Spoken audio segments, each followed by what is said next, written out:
Hello friends, welcome to Yas recipes. இன்றைக்கி நம்ம சேனலில் சுழியம் எப்படி செய்யறதுன்னு பார்க்கலாம். தீபாவளிக்கு இந்த ஒரு ஸ்வீட் இல்லைன்னா தீபாவளியே ஃபுல்ஃபில் ஆகாது. அப்படி ஒரு ஸ்வீட் இது. இதோட டேஸ்ட் ரொம்பவே சூப்பராக இருக்கும். வாங்க எப்படி செய்யறதுன்னு பார்க்கலாம். சுழியம் செய்ய 1 கப் கடலைப்பருப்பு எடுத்திருக்கேன். இதை நல்லா ஒரு 2-3 வாட்டி வாஷ் பண்ணி எடுத்துக்கோங்க. வாஷ் பண்ணதுக்கப்புறம் இதில் 1.5 கப் அளவுக்கு தண்ணி சேர்த்துக்கோங்க. 1 கப் கடலைப்பருப்புக்கு 1.5 கப் தண்ணி கரெக்டாக இருக்கும். இப்போ இதை மூடி 5-6 விசில் வச்சு எடுத்துக்கோங்க. இப்போ பார்த்தீங்கன்னா பருப்பு நல்லா வெந்துருச்சு. இதை ஒரு மேஷர் வச்சு இந்த மாதிரி மசிச்சு விட்டுக்கலாம். நல்லா ஒன்றும் பாதியமாக மசிச்சு விட்டுக்கோங்க. இப்போ இது மசிச்சு விட்டாச்சு, இது இருக்கட்டும். பூரணம் செய்ய பேனில் 1 டேபிள் ஸ்பூன் நெய் சேர்த்துக்கலாம். 1/4 கப் துருகிய தேங்காய் சேர்த்துக்கோங்க. இப்போ தேங்காய் சேர்த்துட்டு நல்லா ஒரு நிமிஷத்துக்கு ரோஸ்ட் பண்ணுங்க. நல்லா கைவிடாமல் ஒரு நிமிஷத்துக்கு மட்டும் கிளறி விடுங்க. இப்போ தேங்காயில் லைட்டாக வாசனை வந்ததும் வேக வச்ச பருப்பு சேர்த்து அதையும் நல்லா தேங்காவோட மிக்ஸ் பண்ணி விட்டுக்கலாம். தேங்காய் எல்லா பருப்புலையும் மிக்ஸ் ஆகுற மாதிரி கலந்து விட்டுக்கோங்க.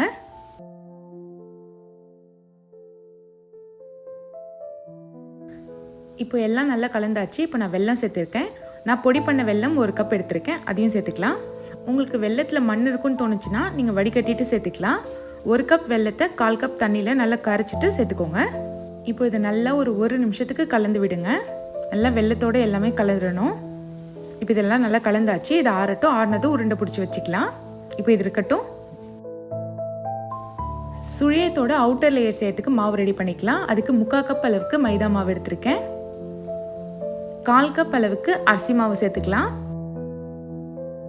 அரிசி மாவு சேர்க்கறதுனால வெளியே அந்த லேயர் நமக்கு நல்லா மொறுமொறுன்னு கிடைக்கும். இதில் 1/4 டேபிள் ஸ்பூன் பேக்கிங் சோடா சேர்த்துக்கலாம். 1/4 டீஸ்பூன் வெறும் உப்பு சேர்த்துக்கோங்க. இப்போ 1 கப் அளவுக்கு தண்ணியை கொஞ்சம் கொஞ்சமாக சேர்த்து நல்லா கலந்து விடுங்க. மாவு நமக்கு பஜ்ஜி மாவு மாதிரி கன்சிஸ்டன்சியில் இருக்கணும். அதுக்கேற்ற மாதிரி கலந்து விட்டுக்கோங்க. தண்ணி கூட குறைய ஆகலாம். நல்லா இந்த மாதிரி கன்சிஸ்டன்சியில் கலந்து விட்டுக்கலாம். இப்போ மாவு ரெடி ஆயிடுச்சு.